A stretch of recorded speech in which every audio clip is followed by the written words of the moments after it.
I was flipping back and forth. I went over to the college game. I went off the Sixers game because the Sixers game on Saturday night, it kind of got, they're playing Minnesota. So it was tough. So I went over to the college game and then went back to the Sixers. Last night, Sixers was tough to watch. It looked like a game.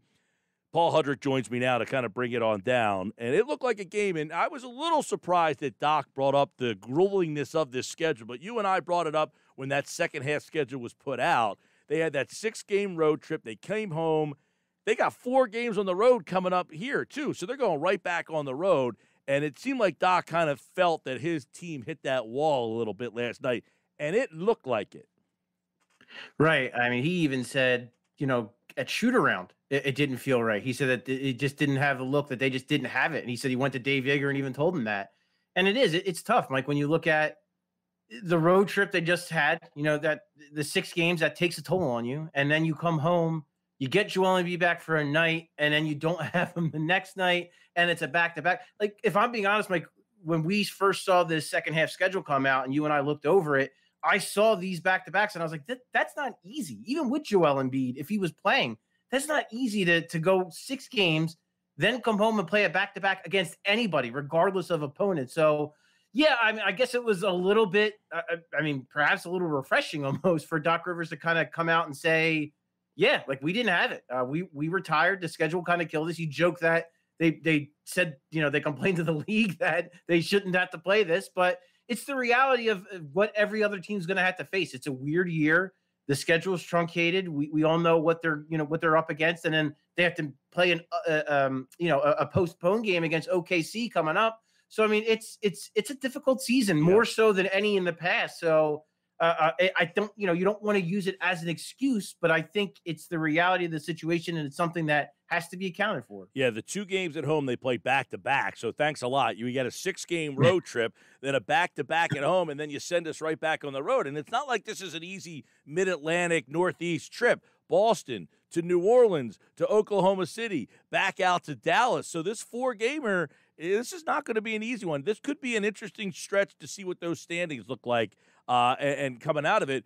We would anticipate, too, and Paul, he kind of hinted at, that Joel would not play in the back-to-back coming up on Friday, Saturday night. Yeah, I mean, he kind of said they're going to take it game by game, which I think is what they've done to start the season up until now. Like this one, I think if you might have been kidding yourself if you thought he was going to play in both. I didn't want to rule it out because it wasn't impossible, but I certainly didn't see it happening after missing 3 weeks. It didn't make sense to then play him in a back-to-back. So, yeah, I mean, they're going to be careful, and as they should be at this point. It's going to be hard enough for the guys who are perfectly healthy and who don't have injury histories to play these games. So to ask Joel Embiid to do it, yeah, it might be a lot. And then, again, given the fact of, how funky the season is with the health and safety protocols and everything going on, you're going to be even more careful. And, as you already said, Mike, it's going to be tough. They have a Boston team who's probably itching to play them after they beat them twice in Philly. New Orleans is not going to be, they're not great this year. They're having a tough year. They don't defend well. But when you have Zion Williamson and Brandon Ingram on the other side that can get hot on any given night, that's not going to be a fun game to play. OKC is what they are. But again, they have guys that can beat you. They're a hungry young team.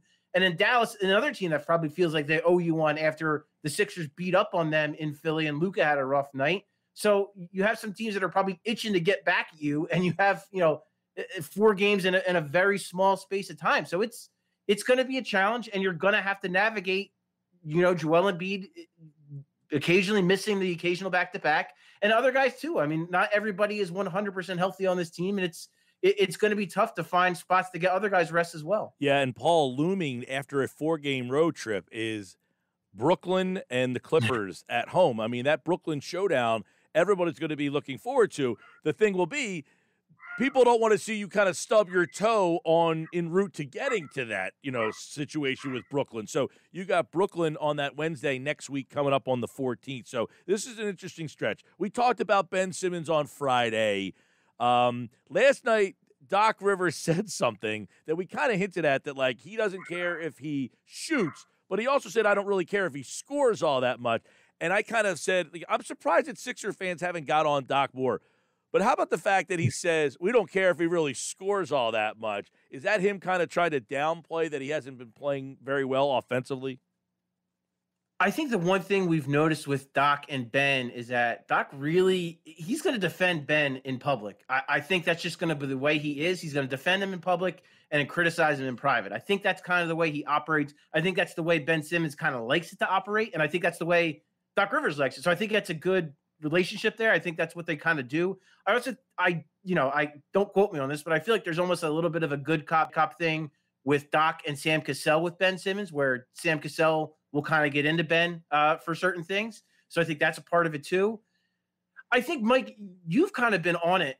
You've talked about it a lot where, at least for this season, I think you have to just accept that Ben Simmons is going to be what he is from a scoring standpoint and what he provides. And I think they have a formula that they like that makes sense. Look, Joel Embiid is averaging 30 points a game. Tobias Harris is playing very efficient and averaging over 20 points a game. And then you have Ben Simmons flanked by two guys that are shooting over 40% on high volume from threes. That's kind of an ideal scenario for Ben Simmons when you look at that, because then all he has to do is, and you saw it in the Minnesota game. At that point, he needs to find the gaps where the defense is going to lay off him, and he needs to find guys that are open and get it to them in the right spots. And then, of course, play elite defense on the other end of the floor. So I think for at least this season, as a 24-year-old, for them to try to win a championship, this is the role he needs to play. It's kind of an elevated Draymond Green role, and it can work. They have a formula that can work if Joel Embiid keeps playing at this level, if Tobias Harris keeps playing at this level, especially late in games in the fourth quarter, what we've seen him, what he's been able to do. I think there is a formula that can work. And, maybe some Sixers fans don't like it because he's a number 1 overall pick. He needs to do this. He needs to do that. If he can just be elite in that role, in that kind of Draymond Green type role, I think there is something here. There's a recipe that I think can work. Yeah, you make a good point.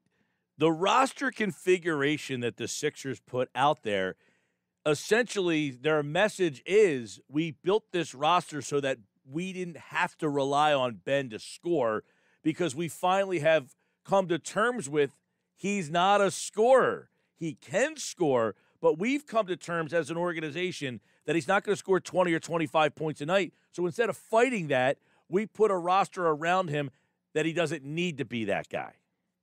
Yeah, 100%. Like it's the opposite of Iverson. Like, Iverson can score 35, so we'll put a bunch of guys around you that don't score a lot. Yeah, it's almost like the polar opposite of Iverson, right? And that Ben Simmons can pretty much do everything else except kind of score at a high elite rate. And yeah, I think that was Daryl Morey's mission immediately, was, what do I do to build this team best around Joel Embiid and Ben Simmons? And I think to an extent he has done that. Now, if we're looking ahead and looking at the postseason and looking where we might be concerned, my biggest concern is going to be that Ben Simmons, Dwight Howard lineup. I don't think you can play them together in the postseason, flat out. I think you have to have Joel Embiid and Ben Simmons play together, and then I think George Hill has to play the whatever 10 to 12 minutes Dwight Howard's going to play if he's going to be your backup center. That's got to be with George Hill, because I don't think you can pair them together, and the numbers bear it out. Raw numbers, analytical, advanced numbers, whatever you want to look at, Ben Simmons, Dwight Howard, it's just not a good combination on either end either. So that's the one thing I am probably the most concerned about. I think there are ways to stagger them to make sure that doesn't happen. I'm a little concerned that Doc might be stubborn and really try to force it and make it work, where I don't think it will. So I think that as long as Ben Simmons is playing with the right mix of players, which is basically surround him with shooters, then I think he can play at a high level. So that's what I'm looking at. And I think for sure, Mike, I think that's when Daryl Morey was building this roster, when he was looking at this team, he identified players, and George Hill is one of them as well, that really can fit in very well with Ben Simmons. Yeah, real quick on George Hill. What did Doc have to say about anything updating his return? Not much, very vague. He hasn't done anything with contact yet. He's been shooting the basketball, which is certainly a plus. And Doc said he looks good shooting the basketball, so that's a plus.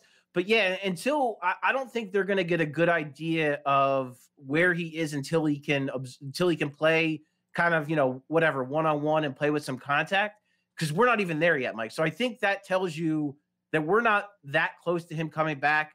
Doc said he wants him to get him for at least 10 games. I mean, there's still 20 plus in the season. So to kind of give you an idea of where they're thinking now, I think Doc, when he says at least 10 games, I think he's looking at it kind of pessimistically, if that makes sense. Like he wants to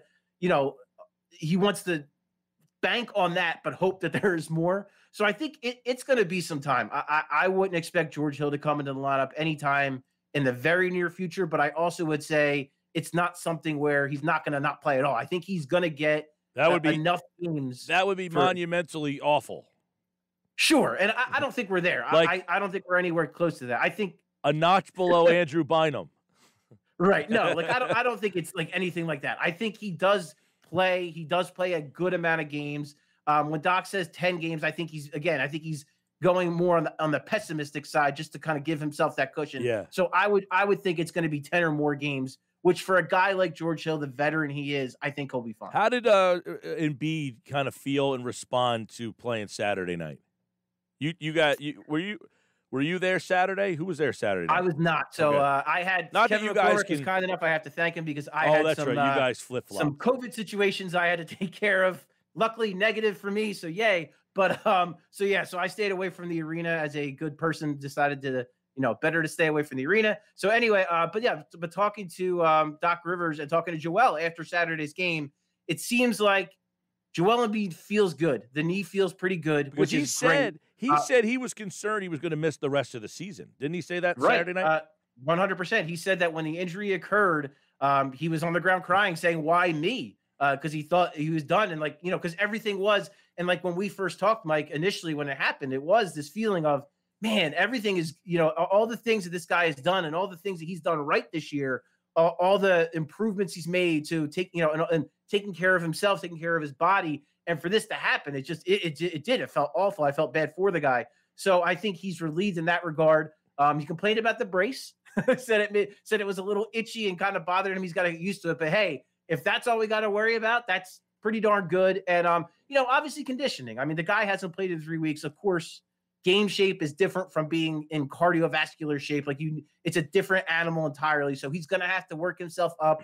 I would expect that's going to be a thing that, not like it has been in the past. Yeah. Because I already thought he looked better in Saturday's game than other instances in years past where he's been out of the lineup for a while and then had to come back. I thought he looked pretty good, all things considered. So that's going to take a little bit of time for him to get ramped up to where he can play 30 plus minutes. But overall, Mike, I am very encouraged by what I saw and the way he talked after the game. I think he's in a good place as well. Yeah, last guy I want to touch on is Paul Reed because Doc insinuated that he's not ready. What I saw, though, was a guy who has great basketball sense. There was the play where he came from the three-point line, cut down the middle, Furkan with a nice bounce pass to him. But that tells me movement without the ball, he's got good basketball intuition. Moving without the ball is not a trait that everybody comes right into the league and excels at. Not that he's excelling, but it felt like he's got good basketball sense, and not that he could help out this particular year, but I was a little surprised that Doc just came right out and said,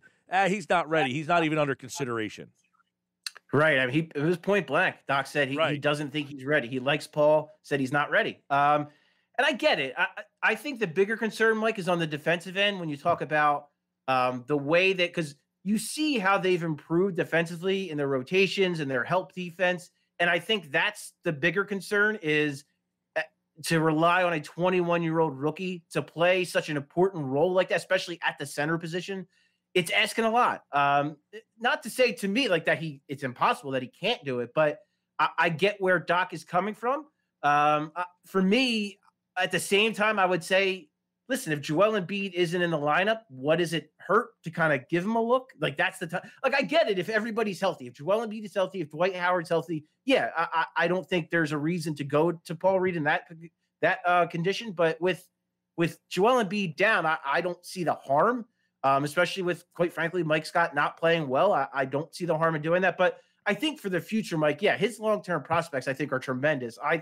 Going into next year, him being on such a cheap contract for multiple years is going to be so huge for them. He's going to battle. I mean, he's going to be, I would think, he's going to have a really good shot of earning that backup 5 role next season behind Joel Embiid. Dwight Howard is a free agent. Do they bring him back? I don't know. But I think going forward, to have a guy like that who can play the small ball 5, can play a little bit at the 4, and just bring that energy, that athleticism. As you mentioned, the cutting ability. He's just very active. That's the big word, is that he is just a very active body, and he does have some skill. So when you combine that, yeah, he's a strong prospect, and I think he's going to have a shot to earn a solid role next year as a rotational player. All right, don't forget, Paul Hudrick is on Twitter, at Paul Hudrick. The Sixers tomorrow night, they take on the Celtics. They'll play Zion, and although Zion's been out the last couple of games, so has Ingram, by the way, Friday night, and that both games right here on 97.3 ESPN. Don't forget to check out his Coming In for a Landing podcast, and he, like all guests, appeared via the Boardwalk Honda hotline. All right, Paul, good to see you, man. You too, Mike. Thanks, man.